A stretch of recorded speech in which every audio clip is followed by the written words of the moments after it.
누가복음 23장 45절부터 56절까지 읽겠습니다.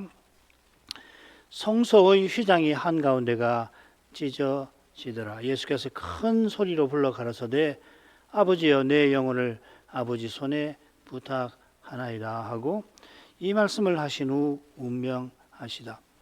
백부장이 그 된 일을 보고 하나님께 영광을 돌려 가로되 이 사람은 정녕 의인이었도다 하고 이를 구경하러 모인 무리도 그 된 일을 보고 다 가슴을 두드리며 돌아가고 예수의 아는 자들과 및 갈릴리로부터 따라온 여자들도 다 멀리 서서 이 일을 보니라. 공회 회원으로 선하고 의로운 요셉이라 하는 사람이 있으니 저희의 결의와 행사에 가타하지 아니한 사람. 그는 유대인의 동네 아리마대 사람이요 하나님의 나라를 기다리는 자라니 빌라도에게 가서 예수의 시체를 달라 하여 이를 내려 세마포로 싸고 아직 사람을 장사한 일이 없는 바위에 판 무덤에 넣어두니 이날은 예배일이요 안식일이 거의 되었더라. 갈릴리에서 예수와 함께 온 여자들이 뒤를 쫓아 그 무덤과 그의 시체를 어떻게 둔 것을 보고 돌아가 향품과 향유를 예비하더라.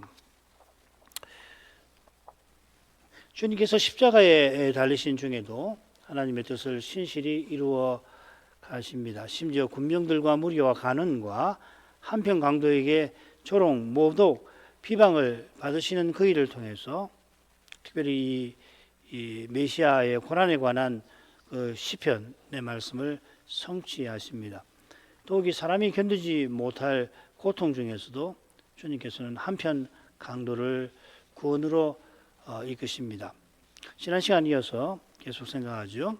42, 43절 가로되 예수여 당신의 나라에 임하실 때 나를 생각하소서 하니 예수께서 이르시되 내가 진실로 네게 이르노니 오늘 네가 나와 함께 낙원에 있으리라 하시니라.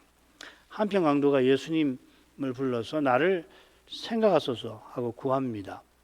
그가 뭘 구하는지 주님이 대답해서 능히 짐작할 수 있습니다만은 우선 그가 당신의 나라에 임하실 때 하고 말한 이 점에 붙여서 생각할 만합니다. 우선 이 사람이 당신의 나라를 어떻게 이해했을까? 어느 신학자도 아마 단정하기는 힘들 겁니다. 이 같은 표현, 당신의 나라, 예수님께서 내 나라라고 하셨으니까 이 누가복음에 두 번 나오는데 한 번은 우리 주님의 입에서 나옵니다. 그러니까 하나님 나라는 무수히 많지요.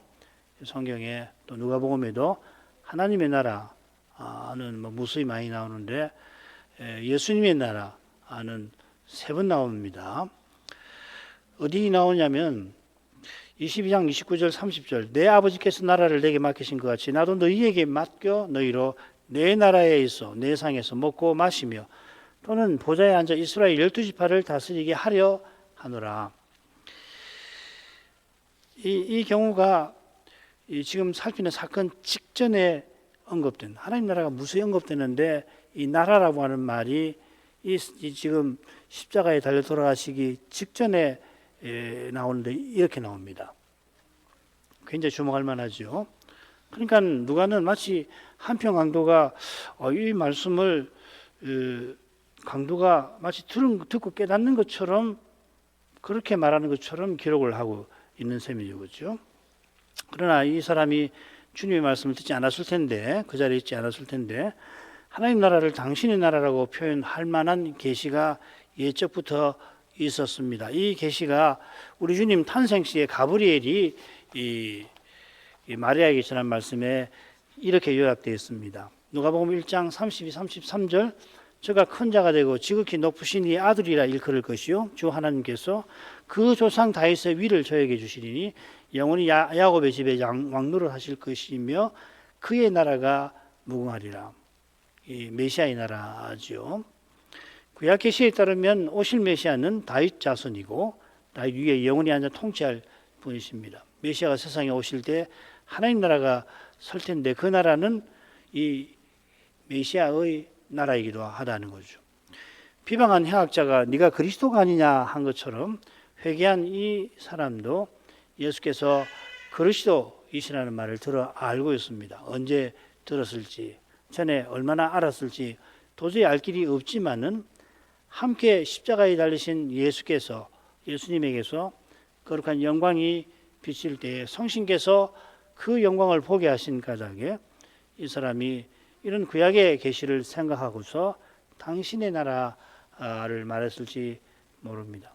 그처럼 당신이 당신의 나라에 임하실 때, 당신의 나라에 임하실 때 할 때에 주어가 없으니까 당신의 나라가 임하실 때인가 그렇게 오해하시는 분도 있는데 당신께서 당신의 나라에 임하실 때 이렇게 읽으셔야 합니다. 이 하나님 나라를 그가 어떻게 생각했는지 정확하게 알긴 어렵습니다. 게다가 주님은 하나님 나라가 임한다고 여러 번 말씀하셨죠. 이 사람처럼 당신이 당신의 나라에 임하신다 이런 표현 쓰신 적 없습니다. 회개한 사람이 뭘 말하는지 알긴 어려워도 주님께서 지금 십자가에 달려 돌아가시는 중이지만 장차 하나님 나라를 다스릴 분이라고 그가 믿은 건 분명합니다. 이 점이 바로 앞에 나온 나의 나라에 관한 주님의 말씀과 역시 비슷한 데가 있습니다. 미래의 나라를 말씀하시잖아요. 내 나라에서 앞으로 이렇게 할 거다. 지금 이 사람도 앞으로 당신의 나라가 당신의 나라에 당신이 임하실 때에 미래를 말하는 거죠. 그죠? 회개한 이 사람이 주님의 부활을 알고 믿었다고 볼 근거가 별로 없지만 이 시점에서 이 부활을 제대로 아는 사람이 누가 있어요? 주님께서 장차 그 나라를 통치하실 것을 믿고 바란 것 같습니다. 사실 제자들이 주님의 부활을 여러 번 들었지만 지금 이 순간은 주님을 버리고 떠나버린 상태니까 이 사람처럼 장차 하나님 나라를 메시아가 다스리실 것이라 믿었을까? 이것조차 의심스럽잖아요. 그런 점에서 회개한 이 사람이 주님 나라에 관하여 이만큼 고백한 것은 놀라운 일입니다. 성심께서 그로 하여금 십자가 지신 주님과 구약 말씀을 통하여 십자가 지신 주님 자신이 계시니까요. 그리고 역시 계신 구약의 말씀을 통해서 거룩한 빛을 비추시고 깨닫게 하신 것입니다. 그는 예수께서 자기 나라에 임하실 때 자기를 생각하소서 하고 구합니다. 이 생각하소서 하고 새긴 낱말이 누가복음에 6번 나오는데 3번은 사람이 주의 말씀이나 어떤 사실을 기억하는 데 쓰이고 다른 2번은 하나님께서 언약을 기억하시는 데 쓰입니다. 이 사람이 구하고 바라는 생각, 기억인데 생각보다 주님께서 비할 수 없이 각별하게 그를 아시고 또 대하실 것입니다. 하늘 아버지께서는 우리가 말씀을 깨달아 바라고 구하는 것에 넘치도록 우리를 생각해 주십니다. 이는 나 같은 죄인을 위해서 자기 아들 낳기지 않고 내어주신 사랑에서 확인됩니다.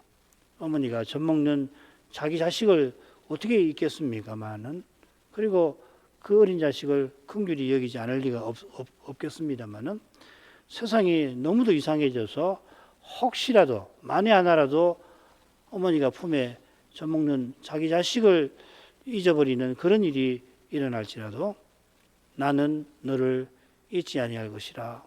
여호와 하나님께서 이스라엘에게 또 우리에게 이렇게 약속하셨습니다. 이런 확고한 약속이 내가 진실로 네게 이른다 하신 말씀에 담겨 있습니다. 주님께서 반드시 말씀하신 그대로 되는데 그 이유가 뭡니까? 주님이 친히 말씀을 이루시는 까닭입니다. 주님께서 오늘 네가 나와 함께 낙원에 있으리라 약속하십니다. 회개한 사람은 언젠지 모르는 막연한 미래를 말하며 나를 기억해 주십시오 간구했습니다만 십자가의 주님은 명확하게 오늘이라고 말씀하시며 낙원에 나와 함께 있게 하시는 복된 현실을 주고 가는 그에게 약속하십니다. 이 약속에 담긴 교훈은 누구도 다 헤아릴 수 없을 겁니다. 어떤 가톨릭 주석가 책을 보니까 이 말씀은 베드로 전서 9장 19절 20절과 충돌을 일으키고 사도신경의 그 음부 강화에도 와도 그러하다고 단정을 하고서는 누가가 이걸 썼을 때는 이런 문제는 상상도 못했을 거라고 치부합니다. 그러나 베드로 전서에서 주님께서 오게 가신 것은 흔히 생각하는 것처럼 돌아가시고 가신 게 아니고요. 부활하신 후에 성신으로 거기 가셨다고. 십자가가 아니라 부활 때 가신 거죠. 그죠? 오게 가신 주님께서 노아 시대에 멸망한 영혼들에게 찾아가셔서 옥에 뭐 그 사람들만 있는 게 아니잖아요. 그 영혼만 있는 게 아닌데 그들에게 특별히 가셔서 육체를 따른 질서는 이제 끝나고 성신을 좇은 새로운 질서가 주님의 부활로 시작되었다는 것을 선언하신 겁니다. 말씀드린 대로 지옥에 뭐 그들의 영혼만 있겠습니까? 그런데 특별히 그들에게 하신 것은 노아 시대 때 사람이 육체가 되었다 하는 그 말씀과 붙어 있는 것입니다. 그처럼 주님께서 곧 3시간의 흑암 중에서 아버지께 진노와 저주와 지옥 형벌을 받으십니다. 그 직후 돌아가시고 무덤에 셋째 날까지 그 시신이 안치되어 계시게 됩니다. 그런 상태로 계시지만은 회개한 그 사람이 그날 주님과 함께 낙원에 있게 하십니다. 그래서 이게 설명하기 참 어려우니까 어떤 분들은 오늘이라고 하는 것을 오늘 낙원에 있을 거라 말씀하신 게 아니라 오늘 내가 진실로 이른다. 오늘이란 말을 내가 진실로 이른다는 말에 붙여서 읽자고 제안을 합니다. 그러면 주님께서 그 나라에 임하실 때에 그를 자기와 함께 낙원에 천국에 있게 하겠다 하신 것으로 해석할 수가 있는 거죠. 그러나 죽은 나사로가 시신은 무덤에 있어도 바로 낙원에 하늘에 갔던 것처럼 회개한 강도도 죽는 순간 낙원에 이르렀을 겁니다. 오늘 낙원에 있겠다 하셨으면 그가 주님을 뒤이어 그날 죽었다고 우리가 볼 수가 있겠죠. 그가 낙원에 있는 것은 당연히 주님과 함께 있는 것입니다. 주님도 나와 함께를 강조하시는 겁니다. 오늘 나와 함께 있으리라 낙원에서 이렇게 되었습니다. 주님과 함께가 아니면 아무도 하늘나라에 들어가지 못할 거고 주님과 함께가 아니면 하늘이 아니죠. 다만 주님과 함께 있는 이 신비한 방식에 관해서는 우리가 이렇다 저렇다 단정하지 않는 것이 좋겠습니다. 주님의 신성과 인성의 연합에는 우리가 헤아리지 못하는 신비가 있는 겁니다. 그처럼 3시간 어둠 속에서 주님께서 아버지께 어떻게 진노와 형벌과 저주를 받으셨는지 우리에게 가려버리셨는데 인생이 헤아리지 못하는 신비가 거기 있어 그런 것입니다. 주님께서 어느 금요일 오후 3시경에 돌아가셨고 십자가에 달리신 그 거룩한 몸이 무덤에 일요일 이른 시간까지 안치되셨고 그때 주님께서 부활하셨습니다. 이런 분명한 내용에 십자가 지시고 부활하신 신령한 뜻이 담겨 있습니다. 우리는 이 분명한 구속 사실과 성경이 분명히 말하는 이 사실과 거기 담긴 신령한 교훈을 성신의 가마 아래 깨달아서 의롭다 하시고 거룩하게 하시는 은혜를 그리스도의 몸과 지체로 누리면서 장차 그리스도와 같아지는 부활을 향하여 살아갈 겁니다. 먼저 하늘에 이른 이들도 우리와 함께 이 재림의 날을 바라보며 함께 그리스도 안에서 하나의 새로운 사람으로 세워져 가고 있습니다. 그분들이 어떻게 그렇게 하는지 하늘에서 어떻게 그렇게 하고 계시는지 성경은 별로 알려주질 않습니다. 실로 탁월한 사도 바울은 삼층천에 올라갔는데도 하늘에 올라와서 봤을 거 아니에요.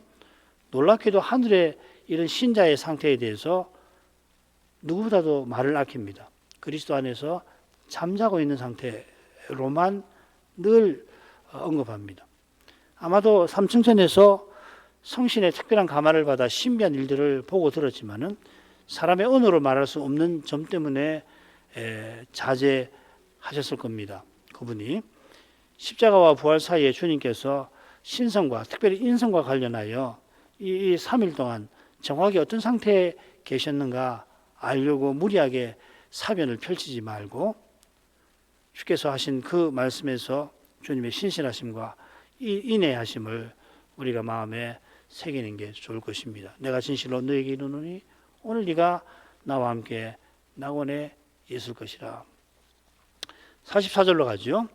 때가 제6시쯤 되어 해가 빛을 잃고 온 땅에 어둠이 임하여 제9시까지 계속하며 그러다가 이제 제6시쯤 되었다 이렇게 되었습니다. 이건 주님의 십자가 처형이 역사적 사실임을 분명히 보여주겠죠. 주님께서 3시 우리 시간으로 오전 9시에 십자가에 못 박히시고 오후 제9시 오후 3시에 돌아가시는데 이 제6시부터 그러니까 12시부터 3시간 온 세상에 어둠이 임합니다. 이 사실에 관한 과학적 설명들이 늘 있는데요. 그 설명을 증명할 확고한 근거는 없습니다. 가령 해가 빛을 잃었다. 이 표현은 고대인들이 일식을 가리켜 쓰는 말입니다만은 일식이 3시간씩 지속된다고 볼 수는 없잖아요. 그죠? 그리고 이때가 일식이 일어나는 때라고 입증하지 못했을 겁니다. 아울러 온 세상도 반드시 전 지구를 가리킨다고 보기 힘드니까 가나안 땅에 어둠이 임했고 이건 모래 폭풍일 거다라고 설명하는 사람도 있습니다. 그러나 주님께서 바다를 잠잠케 하신 것처럼 하나님께서는 얼마든지 이런 현상을 일어나게 하실 것입니다. 표적이라고 보는 것이 좋습니다. 무엇보다 중요한 것은 이 현상을 일어나게 하시는 하나님의 뜻이겠죠. 이 뜻 안에서 기적적 현상, 표적만 아니라 일상적인 활동도 우리에게 참된 의미를 지닐 것입니다. 하나님께서 이 나라의 생명과 호흡과 만물을 불의한 자들에게도 베푸시는데 그 목적은 단연 십자가에 자기 아들을 아끼지 않고 내어주신 거기 있는 겁니다. 이 뜻은 그리스도의 십자가만 아니라 부활, 재림과 초림을 아우릅니다. 모든 구약 계시도 이 뜻을 전하고 신약 계시도 동일합니다. 이 뜻이 인생을 하나님 형상대로 창조하신 목적과 붙어 있습니다. 살아가는 인생이 하나님을 영원히 가까이 하고 섬기게 하시려고 3시간 어둠이 어느 금요일 정오부터 일어나게 하신 겁니다. 온 세상의 어둠을 덮게 하신 것은 훌륭한 교회 선생들의 견해와 같이 하늘아버지께서 여호와의 종에게 우리의 죄를 담당시키려 하신 겁니다. 어둠이 그치자 우리 주님께서는 나의 하나님 어찌하여 나를 버리셨나이까? 누가에는 없습니다. 다른 데는 있는데요. 그 3시간 동안 주님께서 하나님과 아버지께 버림받으셨습니다. 아버지께서 지극히 공의로우신 하나님으로서 자기 아들이신 자기 종을 죄인으로 세워서 택하신 억조 창생의 모든 죄값을 나의 모든 죄값을 또한 그의 어깨에 짊어지어서 거기에 합당한 진노와 저주와 지옥 형벌을 쏟아 부으신 겁니다. 그 두려운 광경을 지금 여기서는 아무도 보지 못하게 하셨습니다. 장차 마지막 심판대에서는 모든 사람이 그걸 똑똑히 보게 될 겁니다. 주의 준엄한 심판을 받는 이가 주님께서 3시간 맛보신 고통에 그나마 근접한 괴로움을 겪겠지요. 지옥의 둘째 사망에 떨어져서. 그 괴로움이 그러나 그를 완전히 휘감은 탓에 주님의 고난을 조금도 헤아리지 못하고 그는 영원한 고통 속에서 하나님을 향하여 이를 갈면서 슬픔 자체에 완전히 사로잡힐 것입니다. 남을 헤아린다든지 하나님 뜻을 살핀다든지 그럴 여유가 없는 거죠. 이렇게 두려운 심판을 아직은 아무도 직접 보지 못하게 그래서 그 광경을 보고 멸망하지 않도록 하나님께서 어둠으로 온 세상을 휘감으신 겁니다. 오직 은혜 가운데에서 자기 죄의 심연을 들여다보는 만큼 우리가 이 말씀의 빛 가운데에서 3시간 어둠의 교훈을 헤아리게 될 것입니다. 바울이 내가 죄인 중 괴수라 고백한 것이 평범한 우리로서는 흉내조차 내기 힘든 것이다. 우리가 감히 내가 죄인 중 괴수다 어떻게 말을 합니까? 그러나 장차 심판대의 광경을 우리가 주님의 사랑에 완전히 휘감겨 보게 될 때에 사도의 고백을 더욱 헤아리면서도 바울이 이래서 고백을 했구나 헤아리면서 바울의 고백도 부족하구나 하는 것을 직감할 것입니다. 자, 세 번째 부분으로 가죠. 먼저 45, 46절 읽겠습니다. 성소의 휘장이 한가운데가 찢어지더라. 예수께서 큰 소리로 불러 가라사대 아버지여 내 영혼을 아버지 손에 부탁하나이다 하고 이 말씀을 하시는 운명하시다. 45절은 그런데 하고 시작됩니다.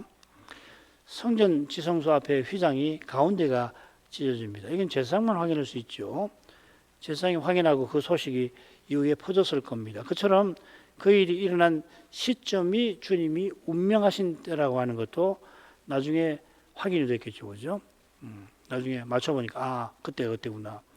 누가 선생이 이 모든 일을 그로부터 자세히 미루어 살핀 터에서 이 사건을 주님의 운명과 붙여서 서술합니다. 마태와 마가는 먼저 주님이 운명하심을 말하고 성소유장이 찢어진 것을 기록합니다.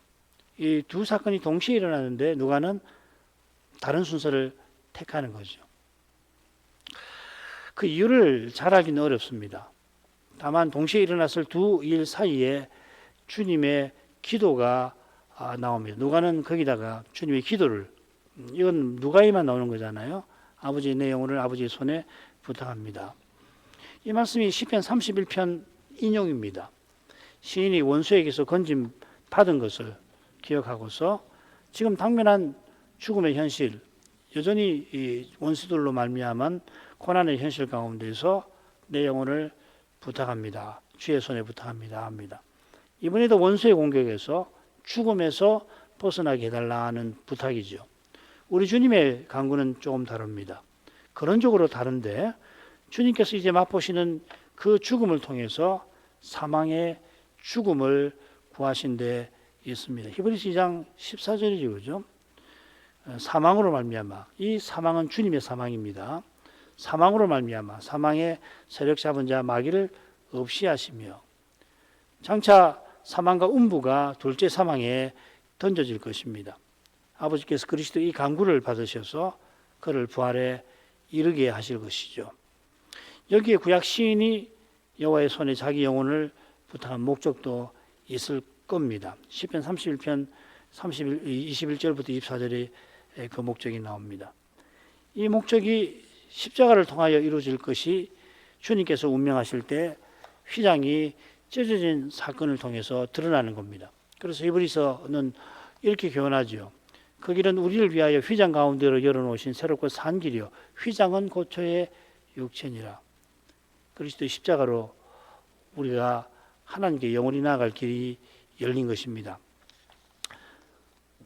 47절 백부장이 그 된 일을 보고 하나님께 영광을 돌려 가로되 이 사람은 정녕 의인이었도다 하고 백부장이 그 된 일을 보고 하나님께 영광을 돌립니다. 백부장이라 주님께서 십자가에서 돌아가신 과정을 가까이서 보았겠죠. 마가는 그렇게 운명하심을 보고 이렇게 고백했다. 하나님 아들이시라고 고백했다고 기록하죠. 누가는 마태나 마가와 달리 하나님께 영광을 돌렸다고 덧붙입니다. 이런 반응은 자주 하나님께 영광 돌리는 이런 반응은 주님의 놀라운 표적과 자주 붙어 있습니다. 주님께서 십자가에서 살아서 내려오는 건 아닙니다만 표적에서 나타난 그런 영광이 그보다 더한 영광이 십자가에서 드러난 것이겠죠. 그런 주님을 정녕 의인이라 고백합니다. 마태와 마가에서는 진실로 하나님의 아들이라고 고백합니다. 백부장이 의인이나 하나님 아들을 고백할 때 예수님을 얼마나 깨달았는지 모릅니다만 중요한 것은 이 고백이 주님께서 돌아가실 때 인생이 하나님을 가까이 할 길을 여신 증거라 하는 데 있겠습니다. 또 이 하나님을 가까이 하는 거기에 이 이방인 백부장도 유대인과 함께 하게 하실 겁니다. 이 위대한 일이 십자가에서 돌아가신 그때로부터 이루어지기 시작한 겁니다. 그 다음에 사람들의 반응 보죠. 48, 49절 이를 구경하러 모인 무리도 그 된 일을 보고 다 가슴을 두드리며 돌아가고 예수의 아는 자들과 및 갈릴리로부터 따라온 여자들도 다 멀리 서서 이 일을 보니라. 구경하러 온 무리도 그 된 일을 구경했습니다. 똑같은 낱말의 동사와 명사입니다. 우리말 구경이 어떤 일을 관심 있게 본다는 뜻이 있죠. 헬라어도 그렇습니다. 요즘엔 뜻이 좀 구경이란 말에 그냥 별 관심 없이라는 뉘앙스도 있지만 원래 구경이란 말이 관심 있게 보는 거죠. 그죠? 무슨 일이 났나 구경하러 가자. 이들은 35절에 서서 구경하는 사람들입니다. 같은 동사가 쓰였습니다. 구경하다는 말입니다. 그들이 그때는 35절에서는 관원들과 함께 주님을 조롱했습니다만 3시간 어둠이 그치고 그리고 주님이 돌아가신 것을 보고는 다 가슴을 두드리며 돌아갑니다. 주님의 그 숭고하고 거룩하신 그 모습에 졸아가던 그 마음에 슬픈 심정이 젖어 일어났던 것 같습니다. 우리는 가까이서 주님의 죽음을 보았습니다마는 예수의 아는 자들과 갈릴리로부터 따라온 여인들은 멀리 서서 보았다 하였습니다. 갈릴리로부터 따라온 여인들은 누가복음 8장에 나오고 또 한 번 더 나옵니다. 거기 보면은 갈릴리로부터 따라와서 주님과 제자들을 공개하고 섬긴 분들이죠. 1절에 12사도가 누가복음 8장 1절에 12사도가 주님과 함께 했다 언급이 되어 있는데 이 여인들도 주님 일행과 함께하며 섬기던 분들입니다. 예수의 아는 자들을 단정하기는 힘든데 흔히들 제자들을 포함한 이 남성 지인들이라고 해석을 합니다. 그런데 여기서 이 흥미로운 점이 뭐냐면은 이 아는 자라고 하는 낱말 자체는 많이 나오는데 아는 사람, 지인이라는 뜻으로는 신약 성경에 제 기억으로 두 분밖에 안 나와요. 근데 이 낱말이 어디 나오냐면요. 시편 31편 11절에 나와요. 거기는 내 친구가 놀라고 이렇게 되어 있습니다.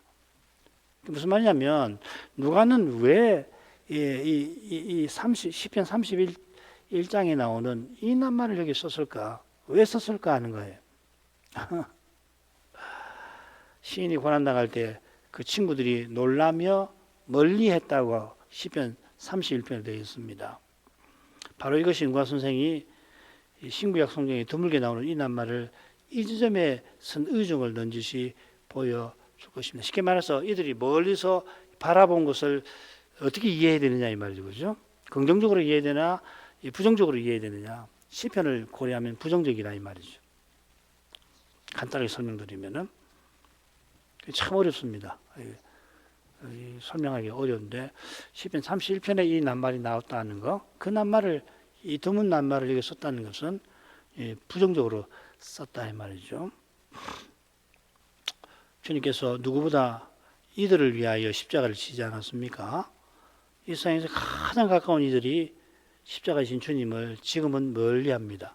물론 두려움에 아주 사로잡혀 숨어버린 제자들 12사도는 그랬던 것 같아요. 나머지 사도들 많이는. 요한은 좀 예외인 것 같고요. 요한복음에 보면은 요한은 십자가에 달리신 주님께 가까이 나오잖아요. 그죠? 나머지 제자들은 언급이 없습니다. 주님께서 홀로 십자가로 나가셨고 홀로 거기서 돌아가십니다. 자기 십자가를 지고 주님을 좇는 길도 우리 주님께는 결코 견주지 못하겠지만 참 어렵습니다. 그러나 주님께서 연약한 우리가 그런 길을 걸을 수 있도록 세상에 나 혼자 가는 것처럼 느끼기도 하는데 그러시려고 홀로 십자가에서 돌아가신 겁니다. 이게 무슨 말이냐면 설명이 막 길 것 같아서 다 줄였는데 주님께 십자가에서 우리 죄를 사하셨다. 예, 맞습니다. 그죠? 동시에 십자가에서 왜 고난을 받으시는가? 그건 우리도 주님처럼 주님을 본마다 고난의 삶을 살도록, 그래서 죄와 죽음의 권세를 주님이 이기시는데 우리가 동참하도록, 그리고 우리에게 약속하신 영광을 가져오시는 그 일을 이루시는데 우리를 써주시려고 그러는 거죠.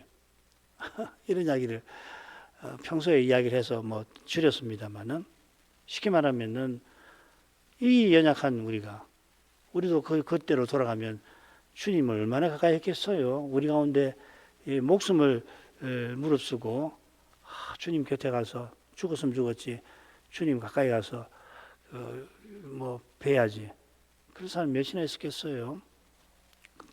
그러나 주님께서 이렇게 십자가에 홀로 돌아가심으로 이 연약한 인생이 그리스도 안에서 이 세상에 나 홀로 걸어가는 것 같은 그 믿음의 길을 걸어가게 하시는 거예요. 장사 되시는 주님 그냥 아주 짧게 했습니다. 자세하게 할 게 많은데 간단하게 살펴보도록 하죠. 요셉의 경우부터 보십시다. 공의 의원으로 선하고 의로운 요셉이라는 사람이 있으니 저희의 결의와 행사에 같아하지 아니한 자라. 그는 유대인의 동네 아리마대 사람이요 하나님 나라를 기다리는 자로니 빌라도에게 가서 예수의 시체를 달라 하여 이를 내려 세마포로 싸고 아직 사람을 장사한 일이 없는 바위에 판 무덤에 넣어두니 이날은 예비일이요 안식일이 거의 되었더라. 이 요셉이 빌라도에게 가서 주님의 시신을 달라고 청합니다. 이런 내복음서에 다 기록되어 있습니다. 누가 선생은 먼저 그가 어떤 사람인지를 다소 길게 소개합니다. 다른 복음서를 보면 아리마대 사람이고 부자, 예수님 제자인데 유대인을 두려워해서 정체를 숨겼다.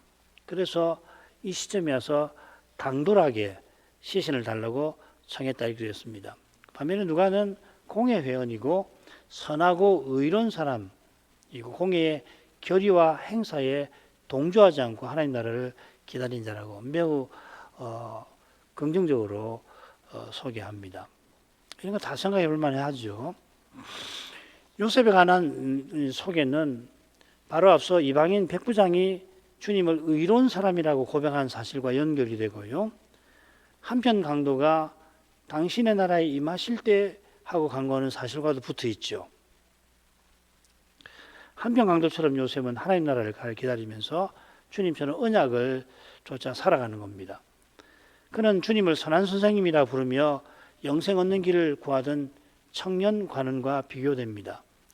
이게 누가의 명확한 의중인지 저로서는 단정하기 어렵습니다만은 그가 청년 관원과 달리 예수님의 시신을 구할 수 있었던 것은 한편 강도가 십자가 지신 주님의 영광을 배웠던 것처럼 요셉 역시도 십자가 사건에서 성신의 감화를 받아 그가 적극적으로 따르지 아니한 데서 벗어날 수 있었던 겁니다. 이 참된 변화, 차이는 오직 주님의 십자가이지 조금도 사람에게 있지 않습니다. 이는 그가 빌라도에게 가서 시신을 달라고 한 데서 그 시신을 자기 새 무덤에 모신 데서도 생생하게 드러납니다. 마가가 당돌이, 가면이 빌라도에게 부탁했다고 표현한 것처럼 이제 그는 예수의 제자인 사실이 사람들 앞에 드러나서 주님을 좇는 길에서 고난받지 않을 수 없게 되었습니다.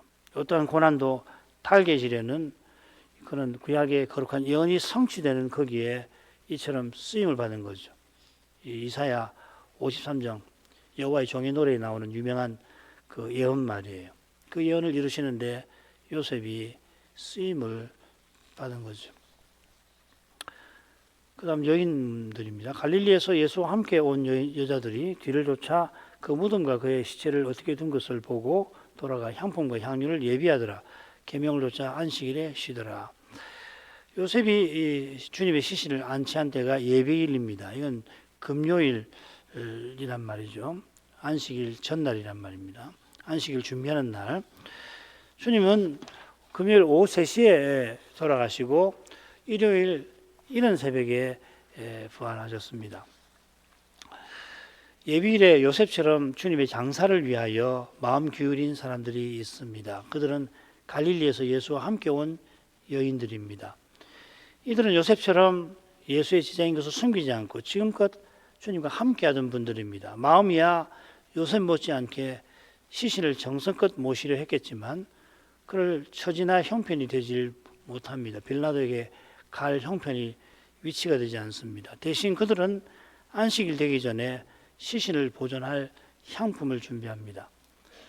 요셉이 시신을 모실 때 니고데마가 향품 100근이나 가져갔다 되었습니다. 이거 어마어마한 양입니다.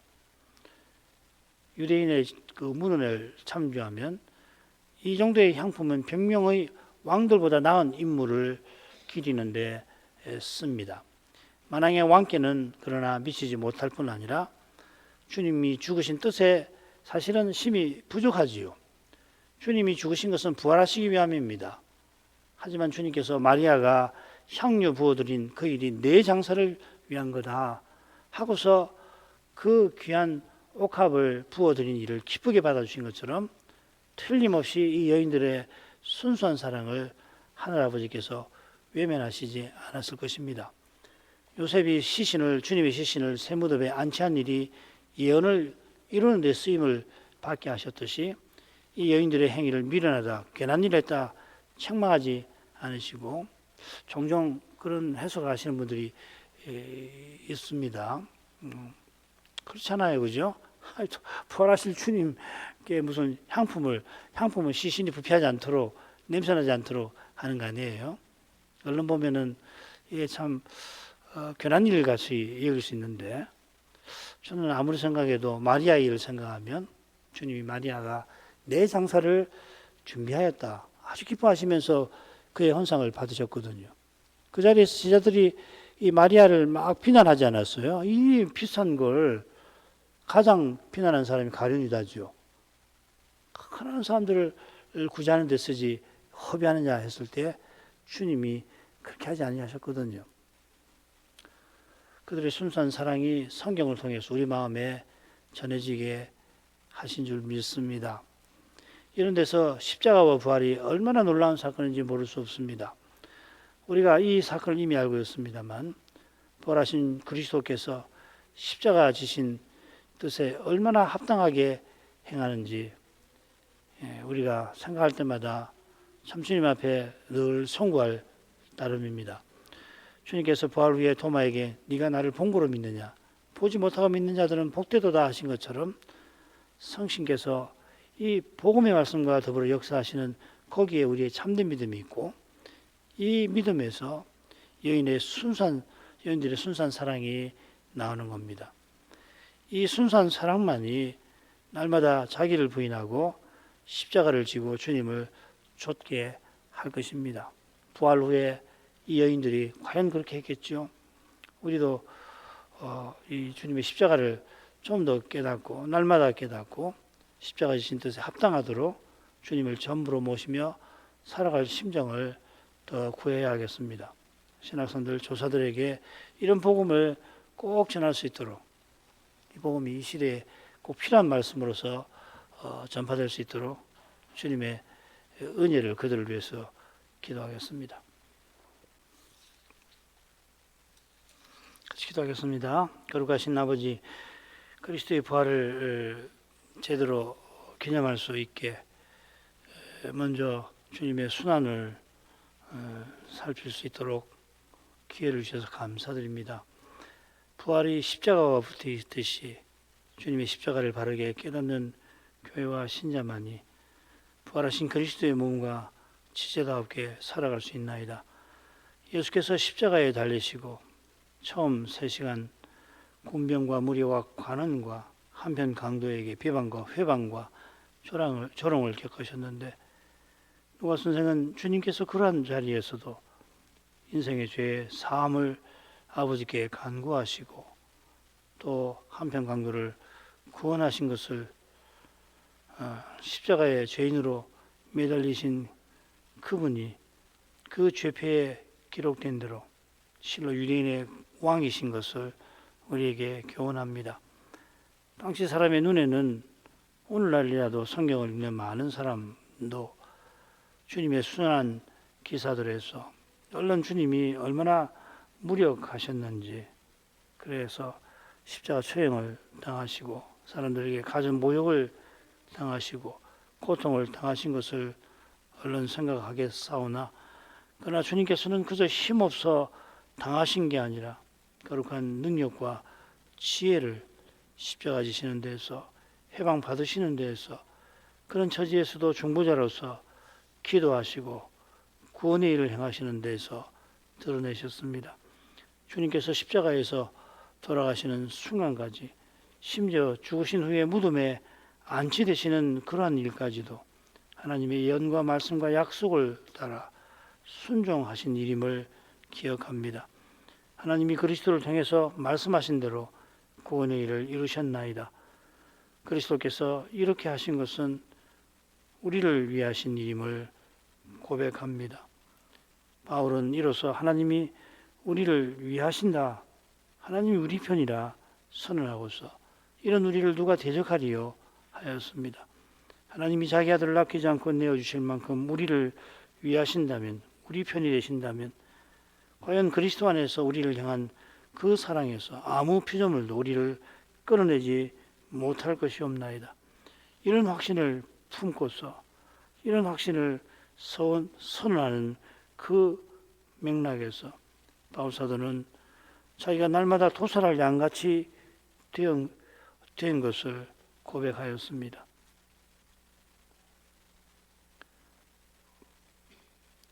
하나님이 자기 아들을 아끼지 아니하시는 그 목적이 우리 영원한 구원에 있사온데, 그 영원한 구원이 장차는 그리스도와 같아지게 하시는 것일 뿐만 아니라 그 영광이 이루어지도록 바울은 날마다 도살할 양처럼 그리스도의 남은 고난을 받아 가게 하셨습니다.